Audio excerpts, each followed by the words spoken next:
So friends, yesterday we have been talking about the chemical characterization after having talked about microscopy.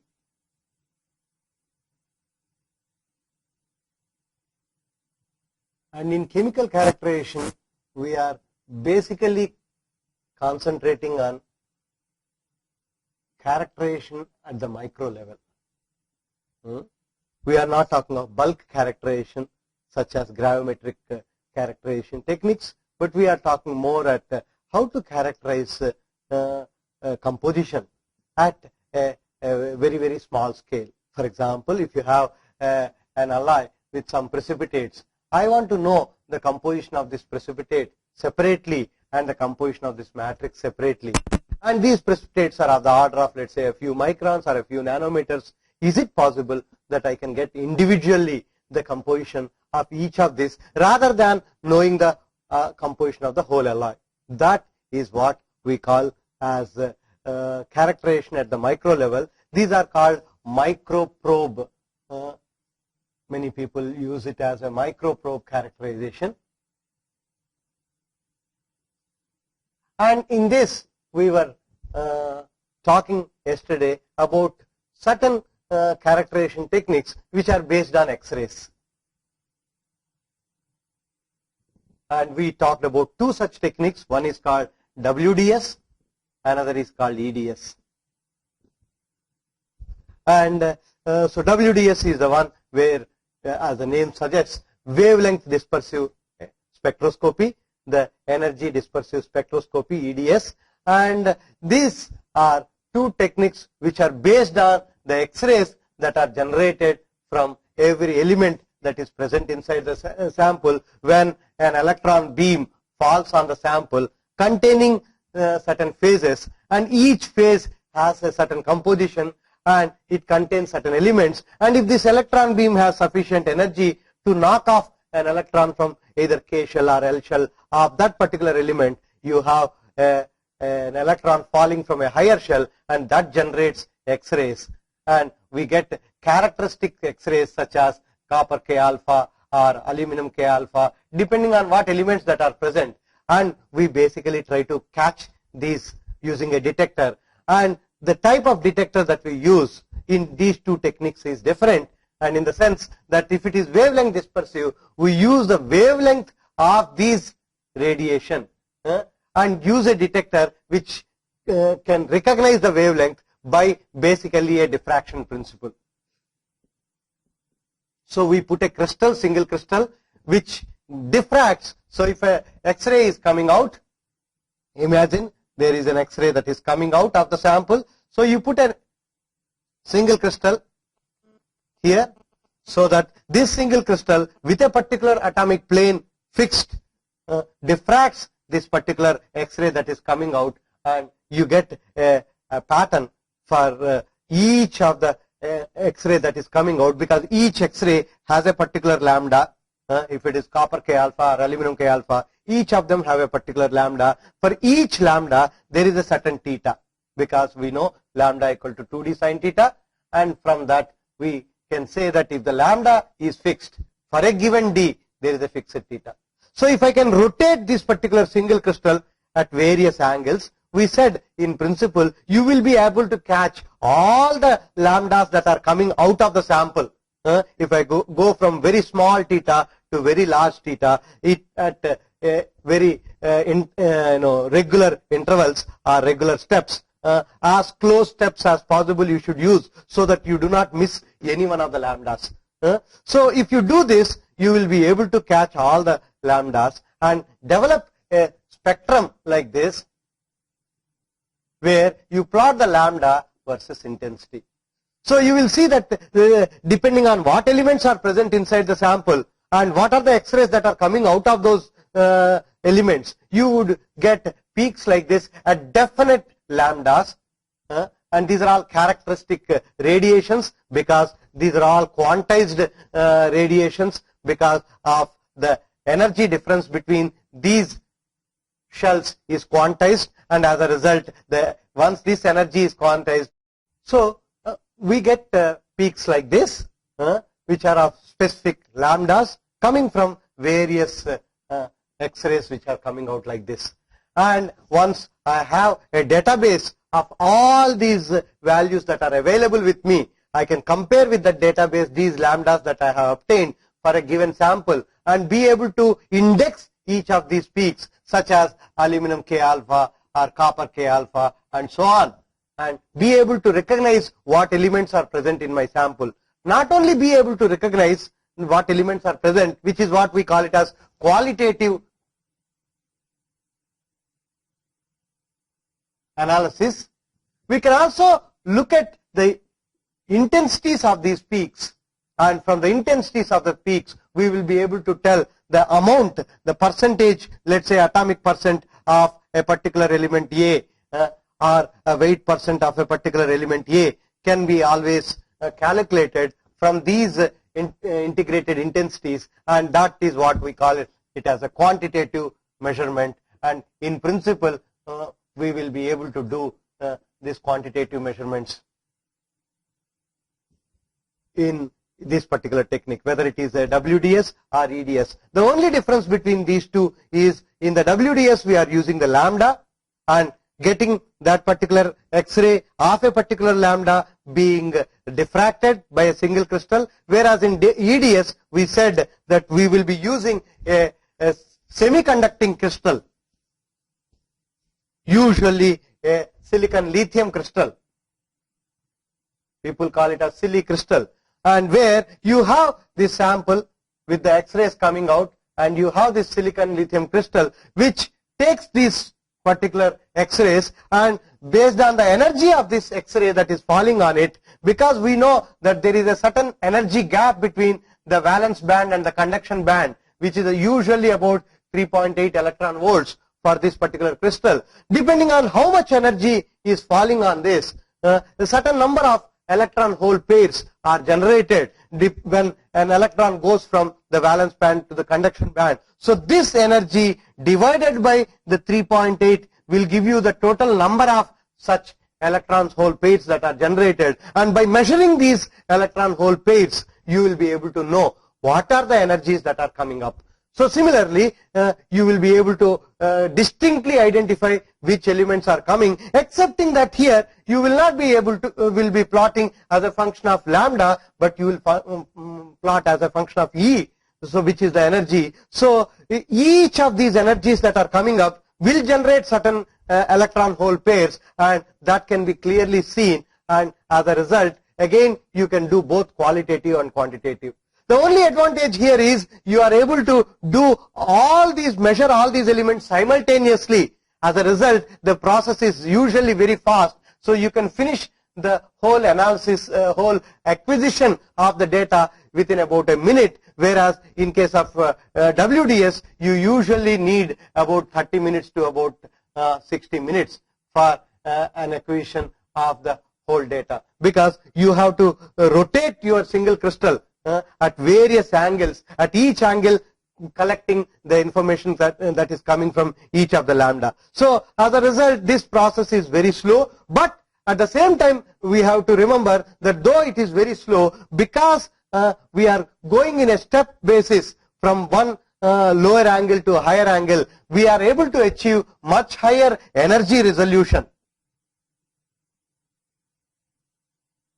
in case of WDS when compared to EDS. So whenever you have elements which have very close energy differences, you should use for example WDS. For example, if I have an iron chromium sample, a steel sample containing chromium, iron and chromium will have very close energy differences. Similarly, even if my sample has nickel, for example a stainless steel, nickel also is very close to iron. So as a result there is a possibility of these peaks overlapping. For example, iron K alpha and copper chromium K alpha and nickel K alpha, they all try to overlap with each other, and when such an overlap exists, it is not so easy to quantify these and identify the exact amounts of these phases. That is where you need to use the WDS, which can clearly separate out each of these, which EDS will not be able to do. So EDS has that limitation.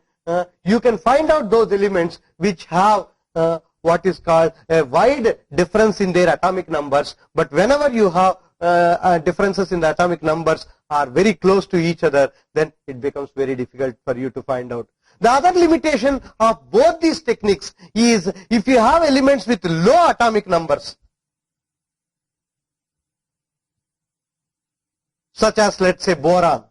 Generally people say any element less than boron, boron or less than boron becomes very difficult to find out by this technique, because the energy of that will be very small, because as you can see, the total energy that is coming out for such a low atomic number sample is so low that that particular energy may get lost, because whenever you have an electron beam falling on the sample, there is a certain volume of interaction, and there is a certain volume of the material which interacts with these electrons. So when an X-rays are coming out, these X-rays may interact with the electrons which are present inside the sample, and as a result they may lose some of their energy. So this is what we call it as fluorescence. So, and because of this fluorescence, the energy of this particular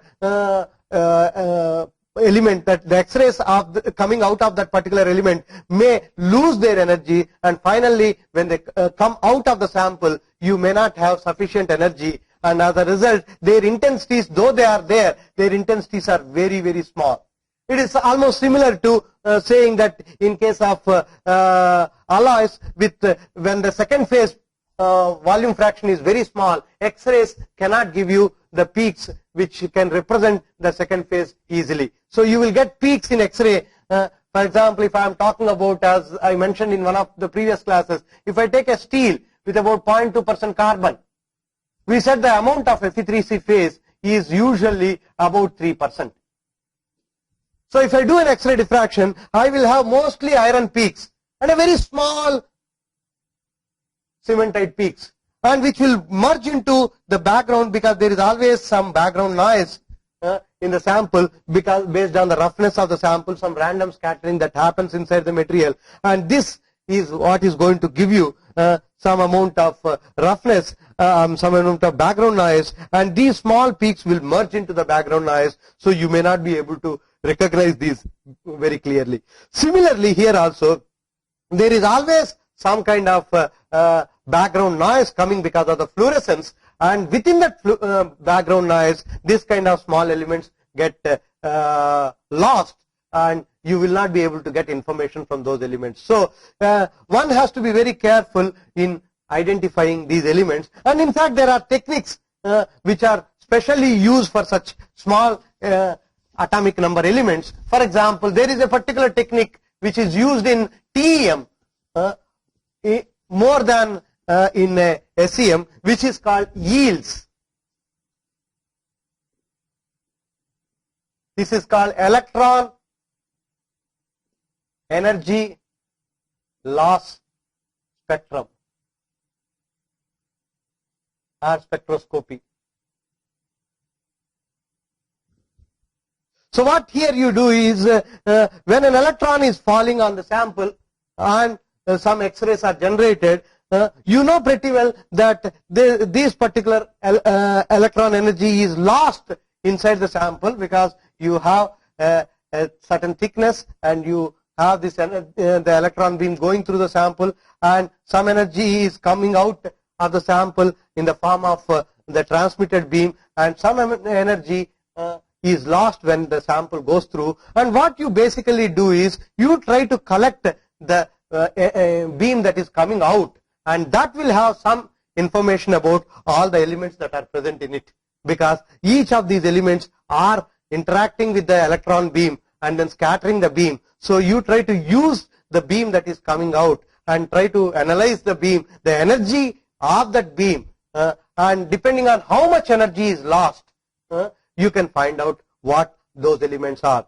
So people use this yields particularly to find out small atomic number elements, but otherwise EDS and WDS are the best techniques, because this is a little more expensive tool, yields, and particularly because the energy that you are trying to detect is very, very small energies, and as a result the background noise makes the whole analysis more difficult. So yields is a tool which is used with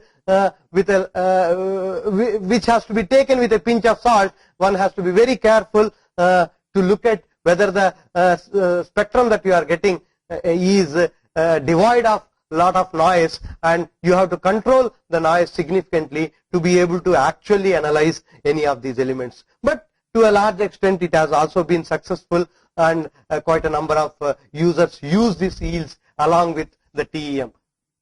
But the most popular ones are this EDS and WDS. And in fact, I should say EDS is much more popular than WDS, particularly because of the simplicity that it has.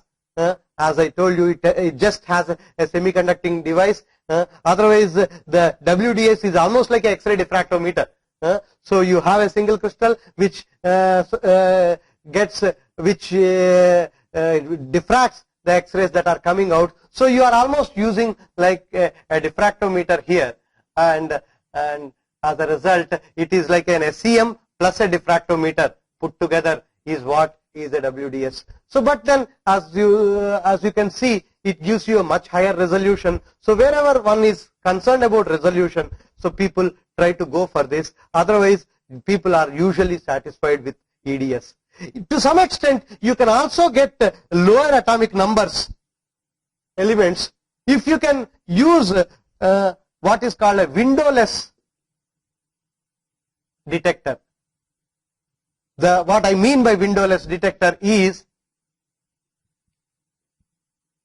for example, if you have an X-rays that are coming out, these X-rays that are coming out go through a small window before they actually reach the detector. Whatever that detector is, whether it is a Sealy detector or a single crystal detector, which is in WDS. This is WDS, this is EDS. So the X-rays go through a small, what is called a beryllium window, and this window can absorb some of this energy of the X-rays. So as a result, you lose all those elements which have atomic numbers less than beryllium.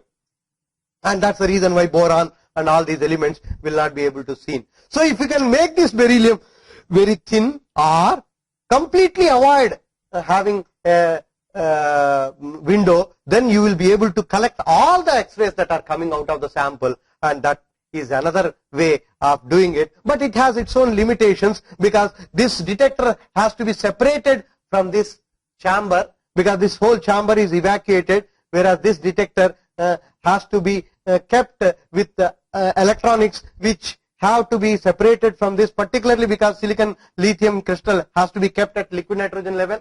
So because of this, generally there are difficulties in not having a window, but there are the SEM units nowadays which are coming up with where people have been able to overcome this problem, and people are able to provide SEMs without a window, and such units can give you elements which are even very small in atomic number, such as boron, and there are some of these units that are presently available, and quite a number of people are satisfied with that. So these are the two basic techniques of characterization in terms of microprobe characterization, but there are also other spectroscopic techniques which give you composition analysis. For example, one of them is usually people refer to it as EPMA. EPMA is electron probe microanalysis.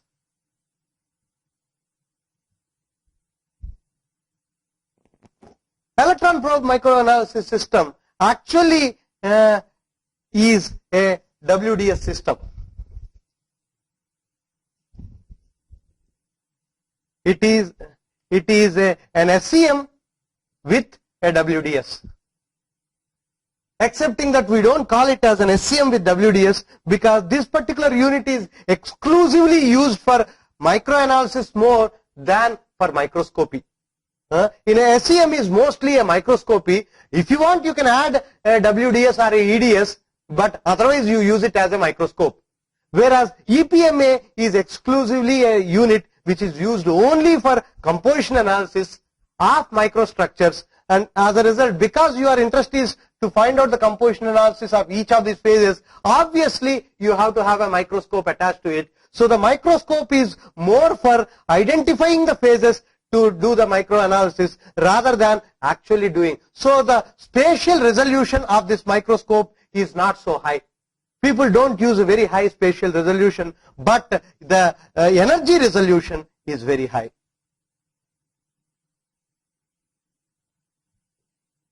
So it's a simple WDS technique. Again, there is a single crystal there which diffracts the X-rays that are coming out of the sample, and this is principle exactly similar to WDS, and this is a technique which is regularly used. So this is an exclusive composition analysis system for microanalysis, and it is regularly used, and it is much more expensive than a normal SEM because it has all the electronics that are necessary for us to be able to achieve very high energy resolution in an SEM. So that is another technique which is in addition to EDS and WDS. EPMA is a more popular technique. All these, as you can see, use X-rays, as you can easily see. There is one more unit where X-rays are used, which is called XRF. X-ray fluorescence spectroscopy. All of you know that when X-rays fall on a material, if the X-ray has sufficient energy to knock off an electron from a sample, the X-ray is absorbed. Okay, so X-rays can be absorbed.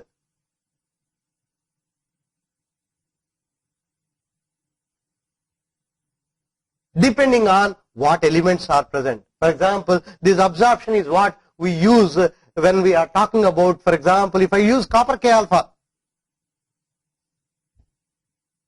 to study the X-ray diffraction of an iron-based sample, let's say steel.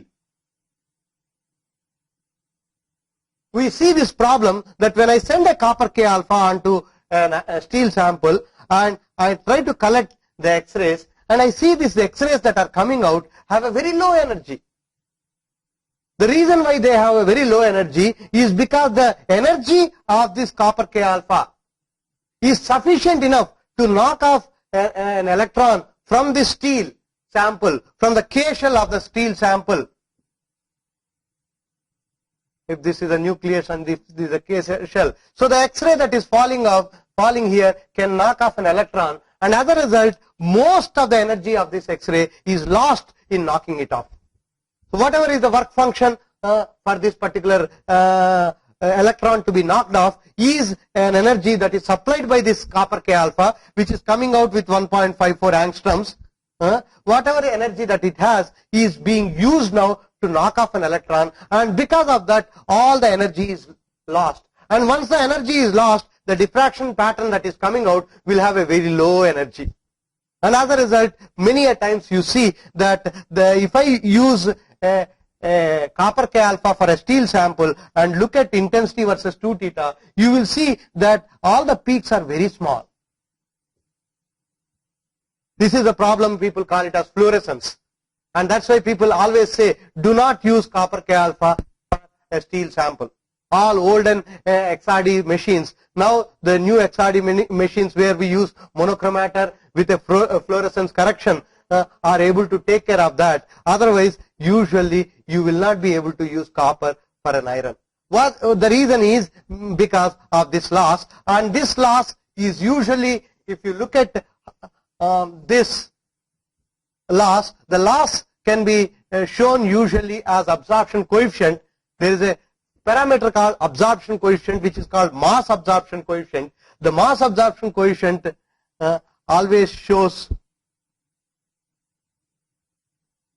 something like this. So there is a sudden energy loss here whenever you reach a particular lambda, which is sufficient to knock off an electron. In fact, this is the principle where we use a filter. For example, if you have a K alpha and K beta inside your samples, and you want to knock off the K beta because you want to have a monochromatic radiation, we usually put a nickel filter, for example. Nickel filter is such a material, nickel is such a material whose K absorption edge falls between the K alpha and K beta of copper. So that the energy, because this is the lambda which is increasing in this direction, so the lambda of copper K beta is lower than the K absorption edge of nickel. If the lambda is lower, that means the energy is higher. So this energy is sufficient to knock off the K electron from the nickel. As a result, when you send these X-rays containing both K beta and K alpha of copper through a nickel filter, immediately the K beta energy is used up to knock off an electron from the K shell of the nickel. So K beta energy is lost. So the K beta intensity comes down, whereas the K alpha, because its lambda is higher, that means its energy is lower than that is required to knock off an electron from K shell. So you don't see much of loss of K alpha, whereas the K beta is lost. And as a result, after it comes out from the filter, if you look at it, you will see such a situation. The K beta intensity significantly comes down with respect to the K alpha intensity, and as a result, we are able to filter out the K beta, reduce the intensity of K beta significantly, and be able to achieve what is called almost a monochromatic radiation. This is exactly based on the fluorescence that I am talking about. So the whole concept of filtering that we use in X-ray diffraction, which is regularly used, there is no X-ray machine which does not use a filter. Because whenever you are generating X-rays, you are automatically, if you are using a copper target or an iron target or a chromium target or a cobalt target or a molybdenum target, whatever target you are using, you always usually generate both K alpha and K beta. You not only generate K alpha and K beta, there are also possibilities that you also generate K alpha 1 and K alpha 2 also. These two are so close that it is very difficult to separate these two, but generally K alpha and K beta are reasonably spaced, and you can by identifying a proper filter whose K edge falls between these two, you will be able to filter out the K beta. And if you do not filter out the K beta, what you see is you will always be supplying 2 lambdas onto your sample. So for every HKL plane, you will be getting 2 peaks. So that's why sometimes when you look at your XRD pattern, you would have seen, if I am doing let's say pure iron, or let's say whatever it is, let's say I am working on iron sample, I am supposed to have 110 peak, 200 peak and 211 peak and so on.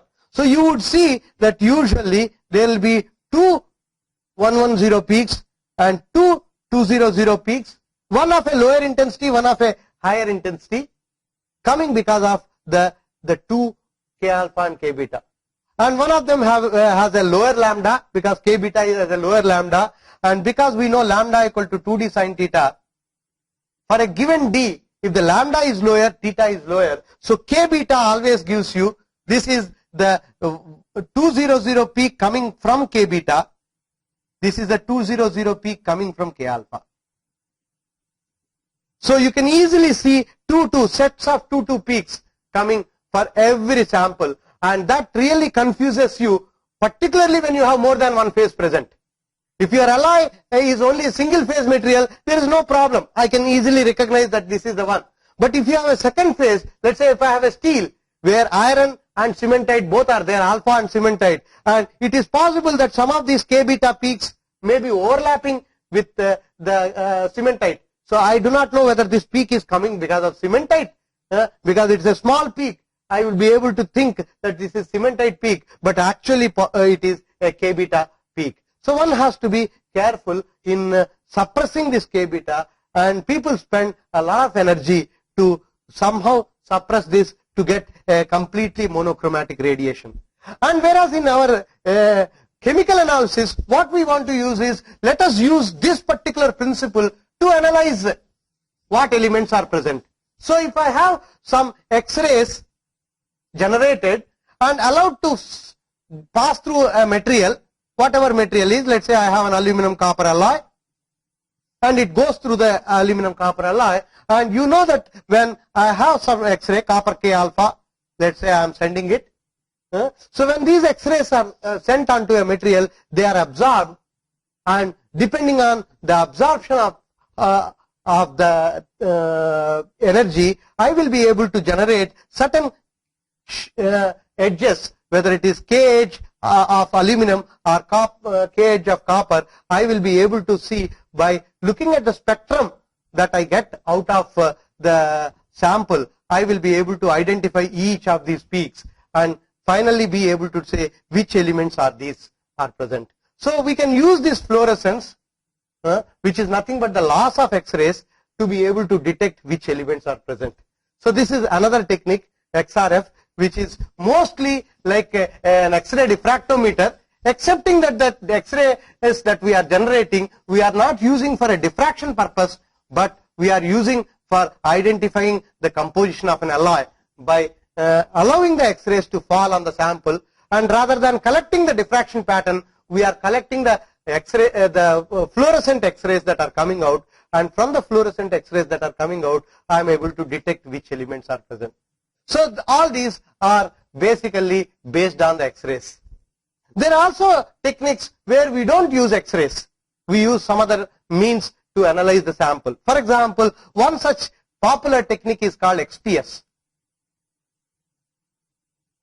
X-ray photoelectron spectroscopy, it's called. Here also the starting is X-ray only, but we don't use this X-ray to detect the element present. But when you have X-ray sent onto a sample, and a part of this X-ray is lost in, let's say, knocking an electron from some shell to a higher shell, and whatever is the difference in the energy that is available in the X-ray gives out as a photon. So once you have an X-ray of very large energy sent onto a material, a part of this energy is used up to knock an electron from one to the other, and the rest of the energy that is available gives a certain energy to that photon that is coming out, and you basically measure what are the energies of these photons that are coming out, and from the energies of the photons that are coming out, you indirectly find out what elements are present. So you are only looking at the photons that are coming out of the sample. When an X-ray falls onto a sample, X-rays are allowed to fall on the sample, you collect all the photons that are coming out, and from the photons that are coming out, looking at the energy of the photons, you can subtract from this, because all this information is known to us. Various elements, what are the energy levels, are all known. So once I have a photon of this, I will be able to find out what particular element it is. But mostly this XPS is used for a qualitative measurement rather than really a quantitative measurement to a large extent, just to find out what elements are present, particularly on the surface.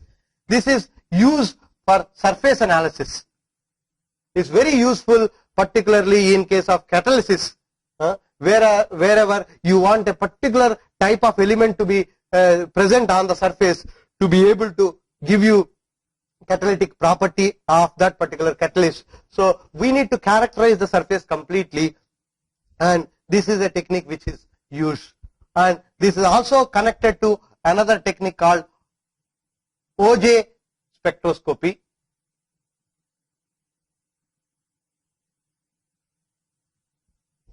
Which is again related to the photoelectrons that are coming out from the surface rather than from the depth. So in principle, what we can do is, if you want to find out what are all the elements present in a sample, you measure what elements are present on the surface using this technique and sputter away a thin layer, and again allow the X-rays to fall on that, again find out what are the elements present on the surface. Like that, you can do what is called depth profiling.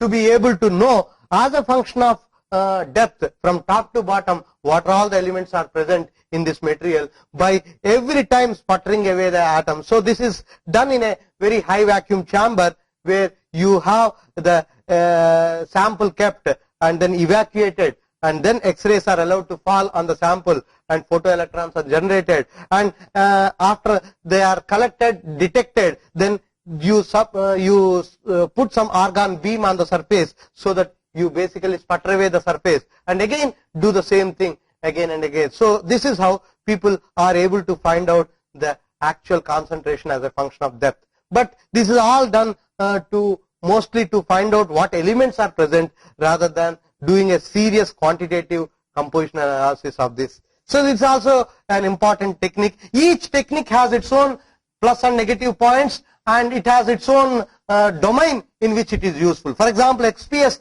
is a special technique to be used for surface analysis. Mostly it is for surface analysis. In addition to all these techniques, there are two other techniques which have become very popular, other spectroscopy techniques. One is called atomic absorption spectroscopy, another is called atomic emission spectroscopy.